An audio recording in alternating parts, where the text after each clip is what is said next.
6 years in the NFL for the New York Giants and the Indianapolis Colts. Now I am the director in the NFL's Player Engagement Department for the former player transitions and programs. I'm here with my boss, Vice President of Player Engagement, Charles Way, who also was a New York Giant fullback. And so I'm going to introduce my other guest, somebody you met already in a couple of seconds. But first, I just wanted an opportunity to kind of talk to you for a second. A little bit about life and a little bit about me. I had an opportunity to see sometimes all over the world. We've done school tours in Australia, spoken to the troops in Iraq, got to hang out in church school in Thailand after the tsunami. But today I'm here. And so here's what I want you to do real quick. Everybody, take your hand, touch your chest. Everybody say, I can. I can. Say, I can. I can. Say, I can. I can. See, sometimes in life the world can tell you why you can't. Sometimes when you look in the mirror, you don't like what you see. Sometimes your friends, even those people who are most supportive in your life, are going to give you a reason why you can't. See, today, we came to talk about how you can. Someone say, I can. I can. Well, listen, this life isn't about I. This isn't about what I can do. This life is about me helping others to be the best that they can do. That's why we're talk about that in a second. So, I can is good. But you know what's better? What's better is saying to somebody, say, you can. So help me out. Point to somebody in the crowd. Point to a friend. Somebody just say, you can. You can. But you gotta say it like me. I said it. You gotta not like you can. Man, talk to somebody like you believe in them. Talk to somebody like you want to empower them. Talk to somebody like you want to put courage in them and say, you can. You can. Everybody say, you can. You can. You can. No matter how much you seem like you're the one person, life is a team sport.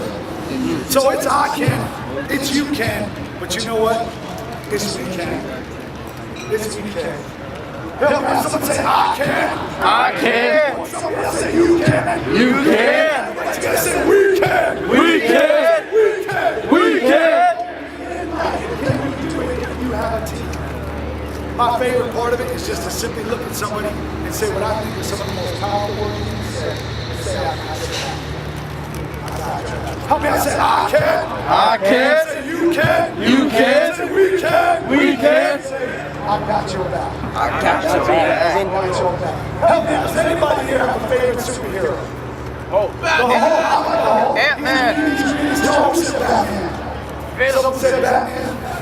Friends of mine say Batman's not a superhero, he's not a superpower, right? This Mark He's a superhero even though he doesn't have The Italian Stallion. Who else? Iron Man. Iron Man. Rico Suave. Philanthropist, he's all right. Who else? Spider-Man. So before I situation, my friend, I got one question for you. What makes a hero a hero? Don't just answer right away. I want you to think about it for a second. Wherever I go and I speak to 8-year-olds or 80-year-olds, I ask them, what does it take to be a hero? What does it take to be the voice of your generation, not the echo? You know what I'm talking about when I say be the voice and not the echo, right? It's too easy to be the echo in the world, to regurgitate back to the world the vomit they're always throwing on us.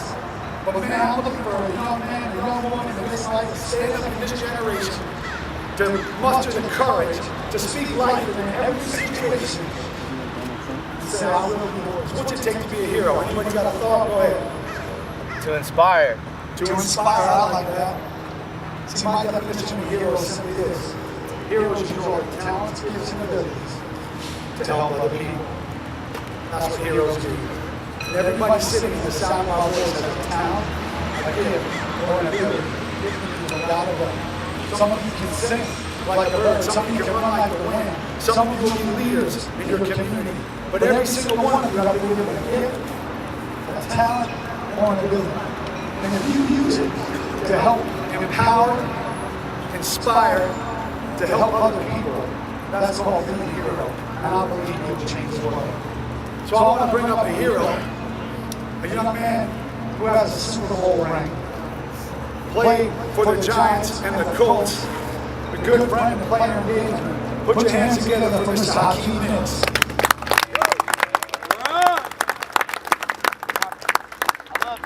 Madden. Yeah, I've been playing with my man too. Especially with the updated rosters.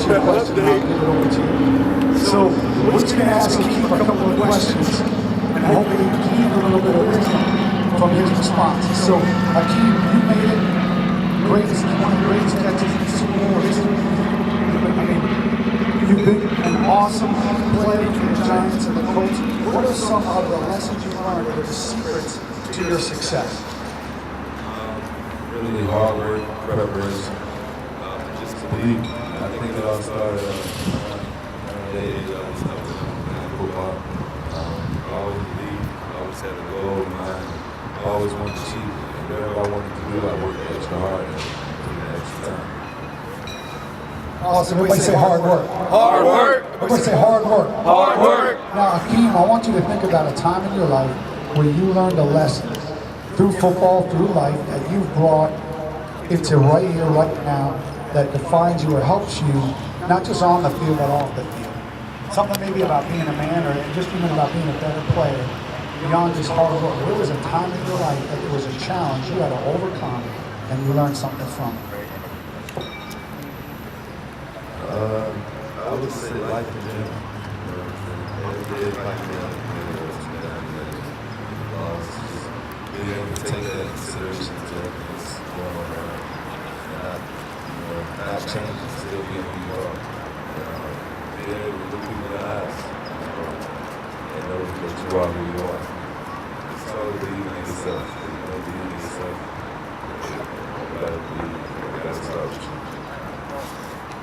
So, what's one of your favorite football memories? Can we ask him that? Yeah. And then as we're doing this, I want you to think about a question you may have for Keith. We'll take a couple from you guys. But what's one of your favorite football memories? It could be from 4th grade, it could be in the Super Bowl. But what is one of your favorite memories?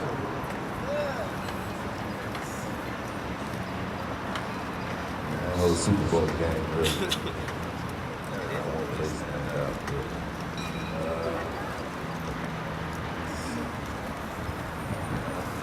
football.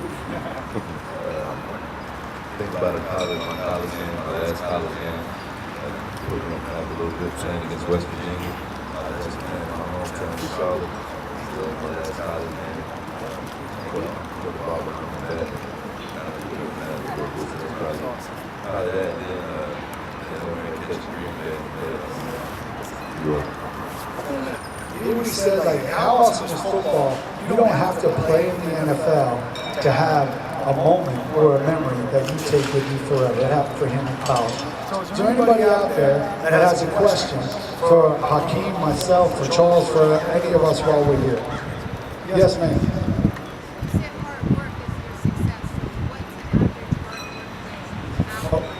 Okay, great. Her question, if you didn't hear, was that for Hakeem, in the NFL, hard work is the key to success. But what does an average day look like of hard work for a guy in the NFL? Get up about 6 in the morning. Get to work early. Get a nice workout in. Study, watch film, learn my opponent. Get the practice field. Make sure I'm full speed the whole time I'm on the field. Get back off the field. Eat some lunch. After eat breakfast, we start the day after breakfast. And eat lunch. After practice, get back in the film room. Watch my opponent again. Study the game plan. And take care of my body afterwards. Probably walk out and sit around 5. Then get home. Chill with the family. And watch more film like that. Awesome. Any other question? One more question, and then we'll get it handed over to Charles. Wait for a second. Yeah. What are the talents you have outside of playing football? That's a great question, because it goes to also is what are you thinking about doing in the future, right? Can I answer that? Here we go. Charles is going to answer it. So I'm going to answer it for Hakeem, and I'm sorry for taking over. But this is near and dear to my heart, and this is what I have a passion for. Because it's more than just about football. It's about academics, and that was instilled in me a long time ago. You see, I spent close to 22 years in the National Football League. And that's I'm a very fortunate individual. Because for most guys that play in the National Football League, they only play 3 years.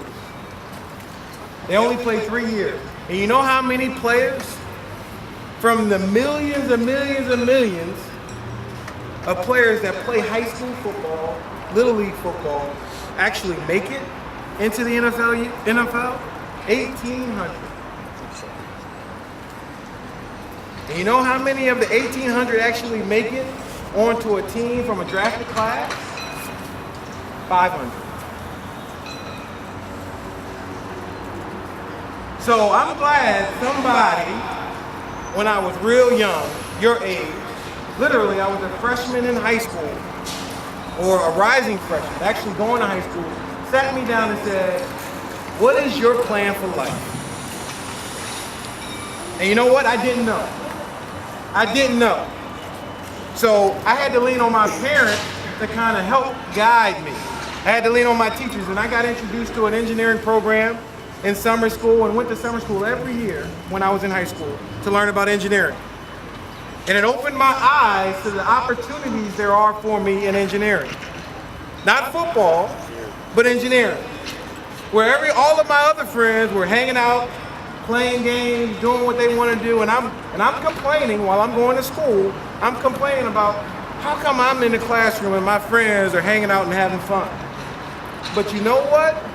I stand before you today saying it was well worth it. You know why? Because I went to a great school called the University of Virginia, got a civil engineering degree, and now when I walk into a room, they not only see an NFL football player, but they see an individual who graduated